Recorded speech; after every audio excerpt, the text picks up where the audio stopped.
Hi, this is interior designer Steve Adamko and the producer and host of the Interior Design Beat podcast. Today, I'm going to be talking about interior design trends. Is the trend your friend? Well, it all depends on how it ends. Trends could be like fair weather friends, here today, gone tomorrow. Or they could be like friends that last a lifetime. It can all depend on how foundational it is. In other words, is it classic? Does it have its roots in history? Is it a foundational bedrock principle? We want to have things and interiors that last, that are a good investment. Interior design is expensive. It's not like going to the clothing store and buying a new dress or jacket or shirt or whatever that you can easily replace without a lot of expense. In my book, whether you have a lot of money or not is not the issue. It's, is it a good investment? And I don't mean it from a financial point of view. I mean it from a financial point of view plus an emotional point of view and intellectual point of view. You know, it's important. So it should be an investment in more ways than one. In other words, a multifaceted investment. It's funny. Every year there are new design and fashion trends. Every year. Same thing for the color of the year. Every year there's a new color of the year. And that can be a good thing or it can be a bad thing, depending on how you look at it and whether or not it has substance or not. Let's take fashion, for instance. A trend refers to the styling, colors, materials, and shapes that are popular in a particular season and that might have long term influence on the market. Interior design trends are very similar to fashion trends because a lot of times they're both inspired by culture and current events. It's been said that trying to discern the direction that the latest trends will be taking and which styles and materials and colors will be most appealing to consumers in the coming season or year is a real challenge for designers and architects and requires a great deal of detailed research and observation. Well, it does require some research and observation, but it also takes some common sense with ideals that are rooted in history, which have long standing effect or long standing precedent, so to speak. What designs and whatnot, colors and materials have staying power? What are the things that you can depend on year after year? In other words, what's classic? What's tradition? So there's nothing wrong with tradition because tradition has roots. Okay. That's very important to have roots or a foundation. So a lot of these trends are dictated by magazines and popular fashion channels. So it's important to have knowledge, wisdom, understanding, and some common sense so that you can navigate all of this change and then figure out what applies to you and what doesn't apply to you, no matter how popular it seems to be. What's funny? There's a lot of things written about by bloggers and whatnot in interior design. Some maybe are interior designers, some maybe not, but you need to know really what you're talking about. I like to read articles to find out whether or not the people who wrote them really know what they're talking about. Recently, I came across an article that said this: an interior design trend is a central idea around which all the elements of a project are designed. It is the thread that binds together all the design elements and gives central character to the whole project. Well, they misspoke here. That's not an interior design trend. That's an interior design concept. Having a concept will keep you out of a lot of trouble, but it's knowing what to look at, what to think about, what to keep in, what to keep out. It's kind of like editing your thought process. It's also determining what you want from a particular environment. Before I get deep into this discussion, we should probably talk about why you might want to avoid following the latest trends in interior design. It seems like trends pop up every day, the newest this, the newest that. A lot of times people can feel like keeping up with the latest trends can feel overwhelming. Well, there's no reason to really try to keep up with them in a sense. So I've got two ways of doing this. I could say written and then read what was written and then say my response. And then I give my response. Or I could be doing it in my voice that I'm using right now and then put an effect on my voice, like reverb or some other effect that could distinguish or that would distinguish my response from what is written. So that remains to be seen which one I'm going to use. But I'll probably do it both ways just to cover myself here. Written. Sometimes it feels like new trends are surfacing every day. Trying to keep up on the latest trends can feel overwhelming, but we are often drawn to it. This might include completely reworking our interior spaces to feature a different design style. My response? Well, that can get very expensive. And this isn't just changing your outfit. Many people have closets that have lots of clothes in them and they have maybe an outfit for every day of the year. But can you really afford to do that with your house? Like change it every year to reflect a new design style or trend. Also, if you do that, it means you don't really know who you are. You haven't defined what it is that you want to promote in your own home. So you haven't thought about it that deeply. Like, what do I want this house to look like? What do I want it to feel like? You see, in the discovery phase of a project, it's all about asking the right questions to get the right answers and then deliver the right results. So a lot of times people aren't asking the right questions. They're just looking at things in a magazine saying, oh, I like this, and not realizing how it all goes together or how it orchestrates. So it's ridiculous to just jump on an aspect without realizing how it affects everything else. One thing that most people need to be aware of is that trends tend to expire, just like medication. Okay, so don't get your meds on the new design style, so to speak. Don't get your fix, so to speak, on a new design style. Don't get all hyped up and excited on every new design style that comes down the pike. Look at it as it integrates with your personality and your lifestyle. Also, trends are cookie cutter. They're a cookie cutter approach. You want to be unique. You're a unique person. You're not a person who's a trend, are you? No, you're not. Trends are cookie cutter. In other words, they're not unique. You're unique, and so your design should be unique. And another thing, your personality is not a trend, is it? Then why should you follow the trends?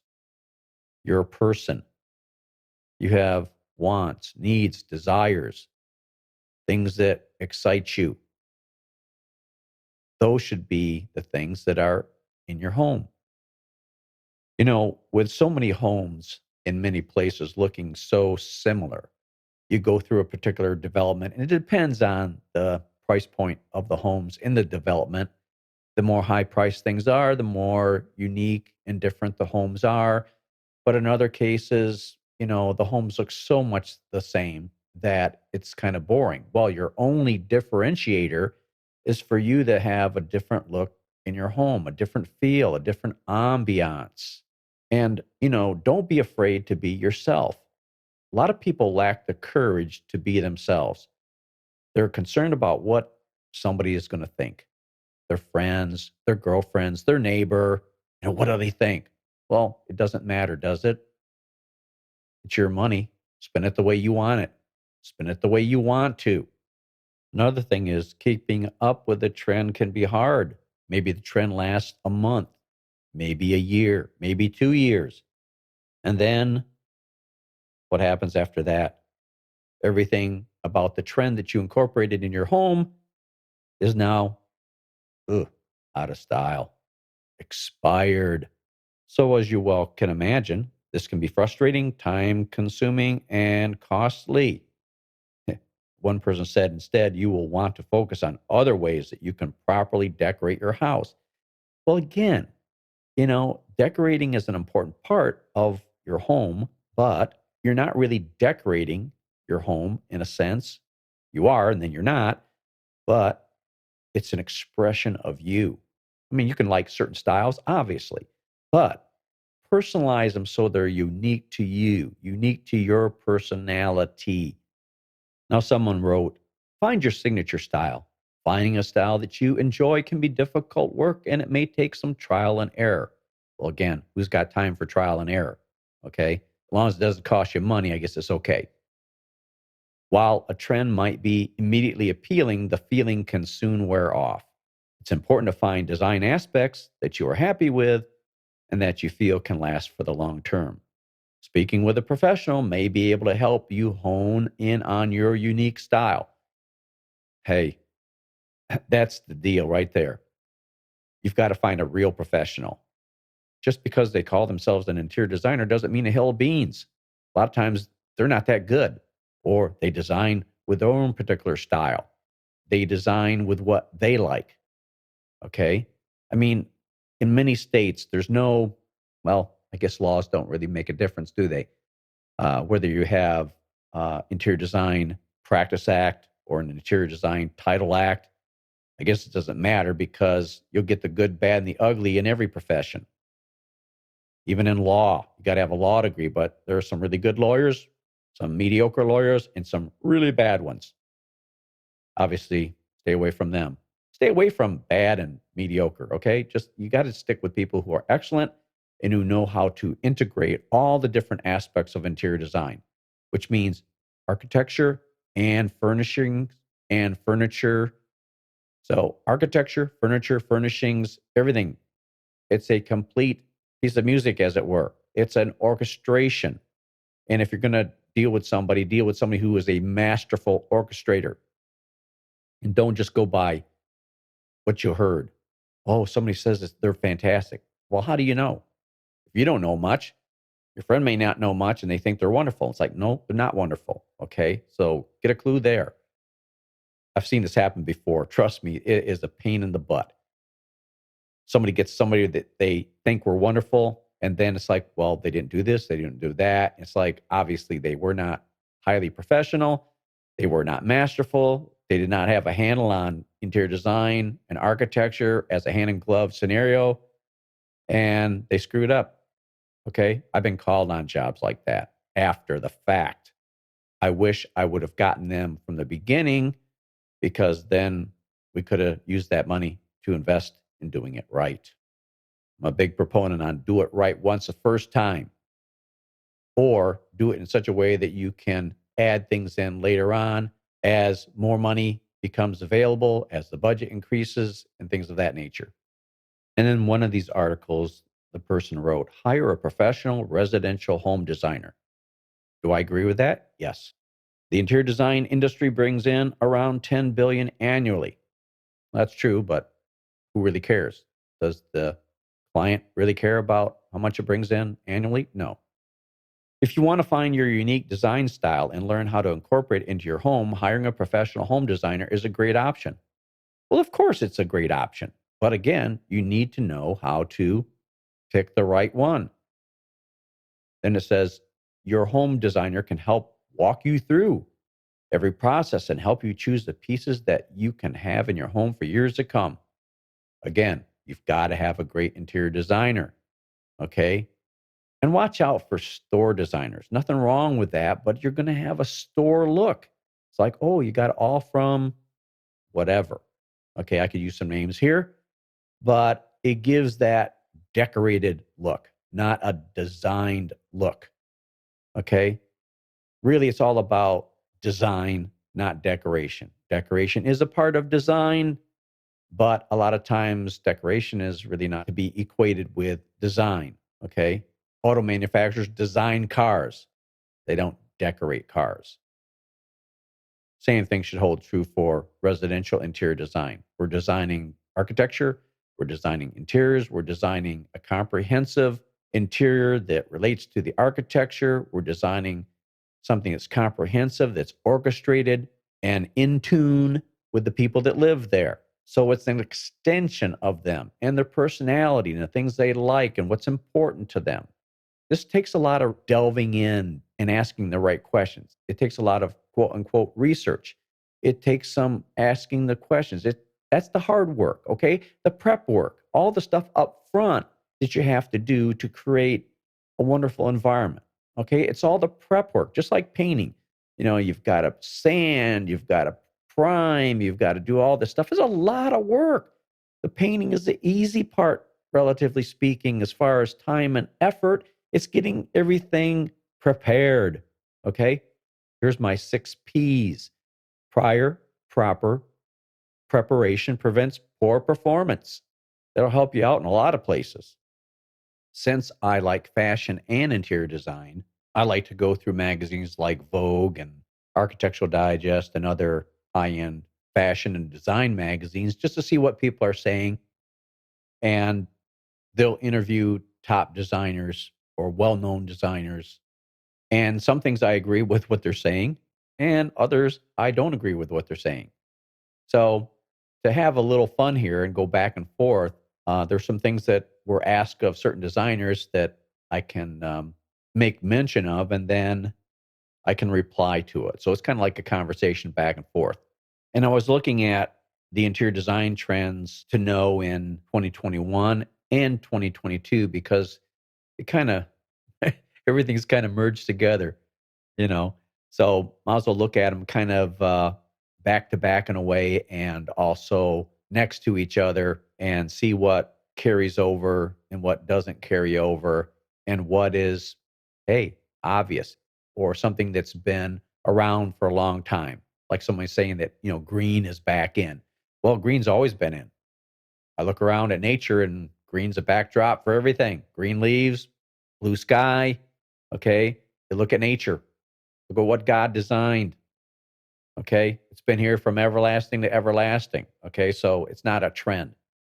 Okay. So it's funny how some people talk. And I'm thinking the way some designers talk is like, duh. I mean, we all know that. We've been knowing that. That makes common sense. Hello? A lot of these fashion and design magazines will interview these designers. And obviously, I'm sure the interview is more extensive.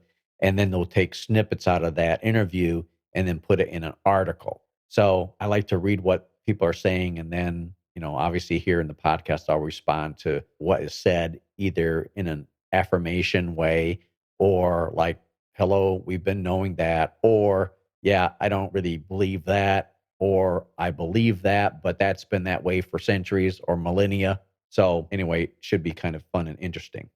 So with all that's been going on in the world, they were talking about homes used to be a part of our lives because time was spent traveling to work, at work, going someplace after work. And so most people weren't at home. And now that's all changed, and more people are spending more time at home, either socializing or exercising or working, and that people are adjusting to the spaces that they live in. So, one of the top fashion magazines asked several top designers what home trends they're likely to see. And in this case, it was 2021. Now, remember, I'm kind of merging 2021 and 2022 together because we just came out of 2021 and we're only, as the date of this recording, February, we're just getting into 2022. So we're going to take a look in the past, the recent past, and the future. So one of the things that came up, words that dominated the conversation, was comfort. So Martin Lawrence Bullard said, comfort, practicality, and making your home your sanctuary on every level. Well, that's important. That should be the case with every design. So, yes, I wholeheartedly agree.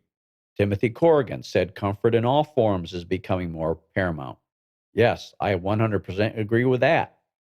Another interior designer who I don't know said comfort over concept. Well, I think comfort and concept both go together. You have to have a concept in design, and that includes comfort.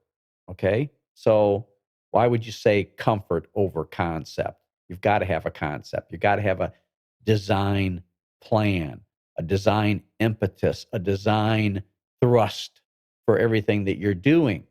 And they asked, what does comfy look like exactly? And some designers said, well, they're giving certain aspects like plushies sink into furniture, chestnut woods, warm colors, overflowing bookcases, things that they think are comfy. But everybody's got a different comfy definition.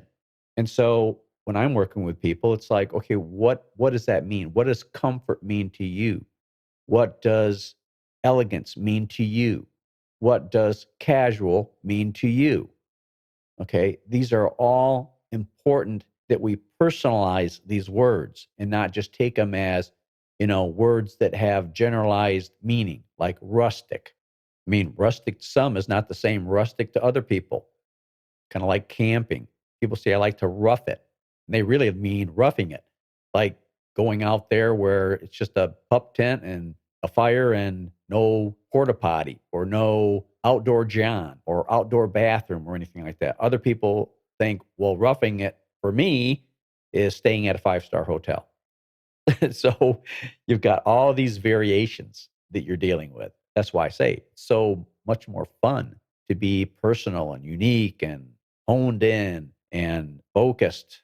That's where design becomes really satisfying and the most fun as a journey and an end result.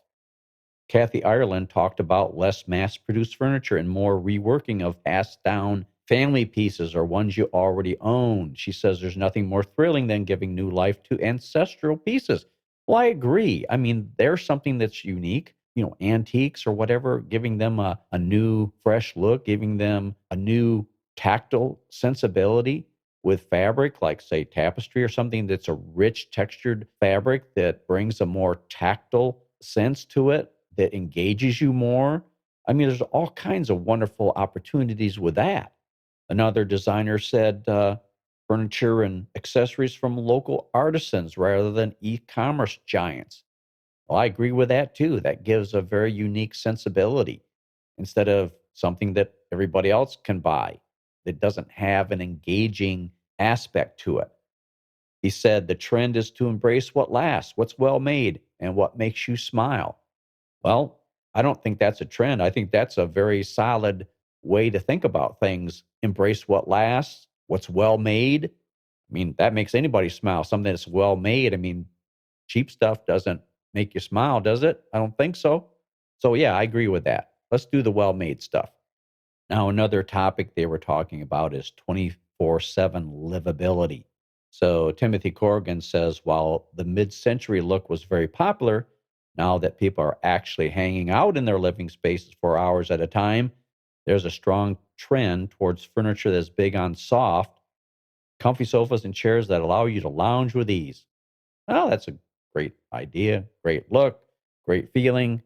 But then again, a lot of people, older people, baby boomers may need seating that offers more support, soft but firm. So there's all kinds of things that one needs to take into consideration, especially with seating pieces. The proper depth, the proper firmness, the proper support, back support. I mean, there's a lot of things that look cool, but you don't enjoy sitting on them or in them for extended periods of time without getting up and saying, wow, my back muscles feel tight and tense.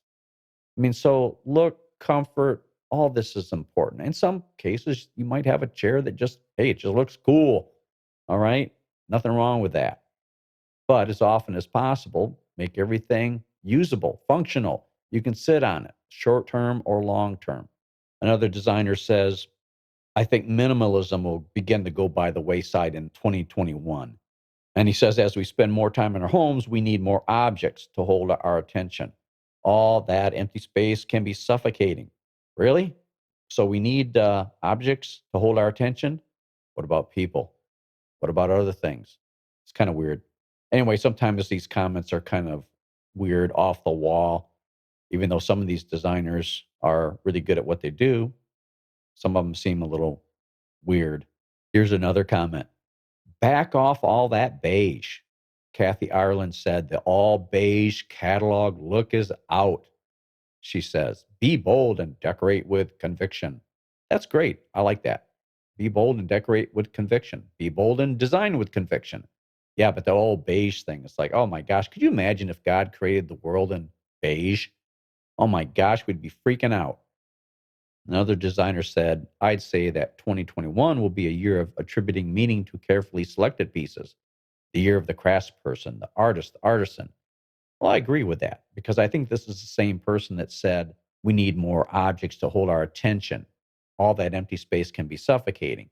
You have pieces that are meaningful, that have a shape, form, proportion, color, texture that can hold your attention. Kathy Ireland said, real decorating is back in. Colors, textures, a mix of old and new. Repurpose things, shuffle artwork around, move furniture to another room, reaccessorize what you have rather than starting over. Keep the pieces that have meaning. Well, I agree with all that. That's important. But hey, I didn't know real decorating was back in. I thought real decorating was in all the time. It's been that way for hundreds of years. Those are the comments that were relative to 2021. Now, let's see if we have any carryover and what is new for 2022. Okay, let's get on to 2022. So, Timothy Corrigan tells Vogue there's more and more research that shows the direct influence that our homes have, not only on our moods, but our overall health and well being. Well, that is definitely true. And the research and the insight has proven that to be true over many years. So Vogue says, so was there any wonder that in 2022, our third consecutive year in a global pandemic, the top interior design trends are again focused on making us feel emotionally at ease? Well, again, feeling emotionally at ease is very important. And it's been that way for a long time and should be that way all the time. It's one of those givens.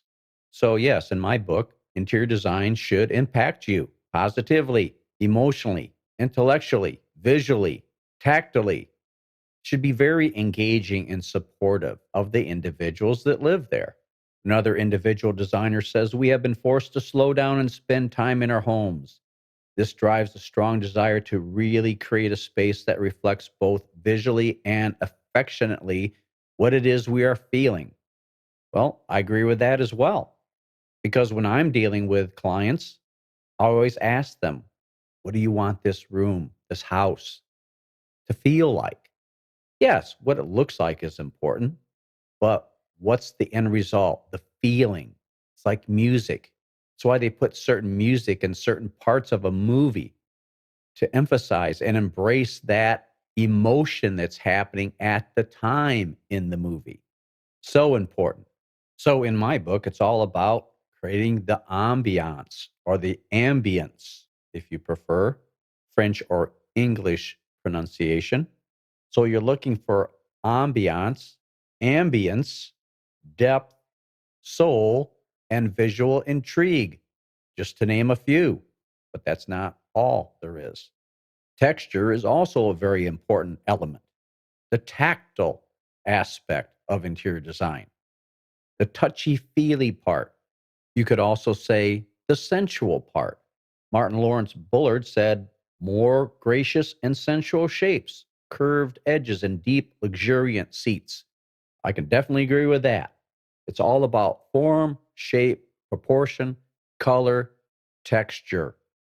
That reminds me of the idea of patina, the look of something that's been weathered, that whether it be bronze, whether it be the patina of stained glass windows in a cathedral, it's very similar to movies where they have this overall feeling, when you can see things that look like, when you look at something, you can tell if it's a video or it's a movie. It just has a particular look and feel about it. In the film industry, it's called LUTs, LUT, or LUTs plural. It stands for look up table. So it's a tool that lets filmmakers save particular color grades as a template. So it's kind of like a preset color template that they can turn to. So it's kind of, again, like a patina, like a film, like a certain look. Like if you take a video that's too fresh and clean and crisp, it just doesn't, and you do it, let's say, from the Civil War, it won't look right. It's got to have that older look to the film. It's got to look like it was done in that time and era. So these are all important elements to creating that wonderful look. And of course, a lot of that comes right down to lighting and how an interior is lit, like in film, like in theater. All of this is part and parcel of great interior design. And it has to be figured into it from the beginning. So again, the concept is the concept. It's the starting point for all good design. Timothy Corrigan says the desire to have unique things that are not like everyone else's is leading to an increase in mixing materials in furniture design. It's not uncommon to see case goods with wood, metal, and stone elements all used in the same piece to make them more unique and special. Well, marquetry, inlay, and all that has been done for hundreds of years. You go back to the French periods. A lot of that is part and parcel what makes those interiors look so rich and unique and captivating. Another designer says, I believe we will see a move away from neutrals and people will be using more vibrant colors. Well, I agree with that. I mean, you look at history, the Parthenon, Roman antiquities, you see them as they are today as just like, marble, travertine, and things of that nature. But a lot of these edifices were brightly colored. And of course, that has faded and gone away over the centuries. But you have to look at it as it was. I mean, well, you can go back to Pompeii. Look at the interior design in Pompeii. It was covered by the eruption of Vesuvius. You'll see a lot of richness of color in there. So they were not afraid of color. I mean, today, if people are like, why are you so afraid of color? If you're that afraid of color, maybe you should have your garden outside. You'd just be all beige and brown flowers. Of course, that wouldn't look very good, would it? I mean, what would you prefer, colorful or boring? You can apply that to people. As she has a colorful personality. Or, my gosh, they're so boring. Can't stand to be around them. Yep. Like Timothy Corrigan said in another statement, the years of dull and muted colors have given way to bright, joyful colors that put a smile on your face. Yes, that's what we're talking about. And Timothy Corrigan also said, relative to open floor plans, that open floor plans will give way to more segmented and traditional spaces, delineations, as we have come to realize the need for privacy and quiet spaces. Well, hello. Yes, absolutely. I mean, open plans are great. They're all inclusive. But there's also some greatness to traditional spaces that are more compartmentalized, like a lot of the great buildings of the past. And you can do separate things. You can transition. I mean, look at Versailles. A lot of large spaces, but each room is different and helpful for different activities. And in the past, people have said, well, we'll see more curved lines, we'll see more straight lines. Well, most things are a combination of curved and straight lines with everything in between. You can go very severe straight line to very vivacious with the curved line to anything in between. It's just like a rheostat, a dimmer for lighting. You can get everything you want and everything in between. And that's the way it should be. We shouldn't have these trends where, yeah, this is in, this is out. We should be able to get whatever it is we want at any time. I mean, we are living in the most fruitful time of the availability. Used to be, white was all you could get in terms of appliances or bathroom fixtures. And then when the Model T came out, you could get any color you wanted as long as it was black. So black was it for cars, white for appliances and bathroom fixtures. But now there's no excuse for not getting what you want anytime you want. And with our world being so international, you can get everything from anywhere. You should be able to get anything at any time. Like, for instance, I went through a time where tapestries were available, and now you can't hardly find them. It's like that gives such a richness and a warmth and a tactile involvement with furniture and fabrics. And it's been part and parcel of furniture movements and styles for hundreds of years, going back to Versailles. I mean, my gosh, that is just rich as all get out. And then if you want a traditional interior, I mean, that's a great fabric to employ. So it all gets back to these interior design trends.